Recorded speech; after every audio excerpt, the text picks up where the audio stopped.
création ex ante de 27 projets et programmes annexés à la loi de finances constitue également une des réalisations du ministère. L'élaboration du premier rapport de suivi des progrès enregistrés dans la mise en œuvre des objectifs de développement durable ODD, allant dans le sens d'une croissance forte, de l'éradication de la pauvreté et de la promotion d'un développement humain à l'horizon 2030. La réorganisation institutionnelle du ministère à l'aune de la mise en œuvre des réformes du cadre harmonisé des finances publiques, la généralisation des plans stratégiques de développement et des contrats de performance au sein du département. Mesdames et messieurs, comme vous le constatez, toutes ces réalisations qui résultent de l'engagement et de la mobilisation de tout le personnel du département contribuent au progrès économique et social de notre pays, conformément à la vision du chef de l'État, son Excellence M. Macky Sall, de faire du Sénégal un pays émergent. Toutefois, en dépit de ces progrès, vous conviendrez avec moi, au niveau du département, des efforts supplémentaires sont nécessaires pour assurer un meilleur suivi de la mise en œuvre des réformes de Global. Réaliser des performances soutenues basées sur un cadre macroéconomique sain et solide en vue de l'atteinte des objectifs PSE.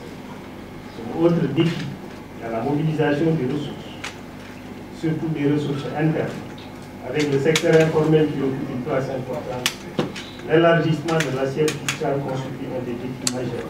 C'est une des préoccupations majeures du ministère et un des rôles qui sont dévolus au ministère de l'économie et des finances via la mobilisation des ressources.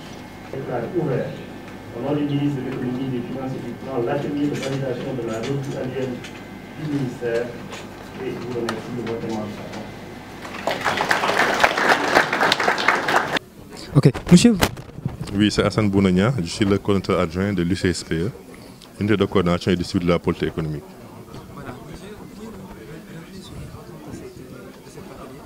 Cet atelier, c'est la revue annuelle, sectorielle du ministère de l'économie et des finances.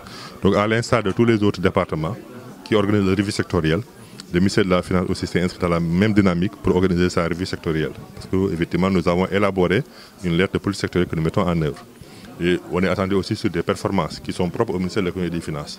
Donc la revue nous permet de faire l'état des lieux, c'est-à-dire le bilan des réalisations en l'année N-1, en 2017, d'identifier un peu les contraintes auxquelles nous sommes confrontés au niveau du ministère, donc dans le cadre de la mise en œuvre de cette politique ministérielle, sectorielle, et aussi de voir quelles sont les mesures correctrices qu'on pourrait apporter. Donc c'est ça l'importance effectivement de cet exercice. Bon, le bilan, c'est comme vous l'avez dit, donc on a un beau taux d'exécution du budget du ministère et sur aussi les réformes. Donc on a beaucoup avancé, surtout les réformes qui concernent donc les finances publiques. Aujourd'hui aussi, le ministère est en train d'encadrer les ministères vers le basculement du budget programme. Et pour cette année, on est en phase test avec 5 ministères. Et déjà, c'est déjà donc important. Je crois qu'effectivement, pour la mobilisation des ressources, vous voyez aussi que chaque année, on fait des efforts donc, pour augmenter donc, le budget d'investissement.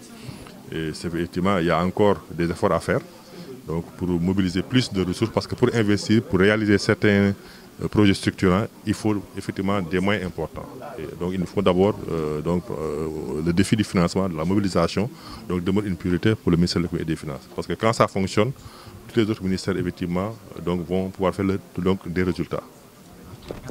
Merci.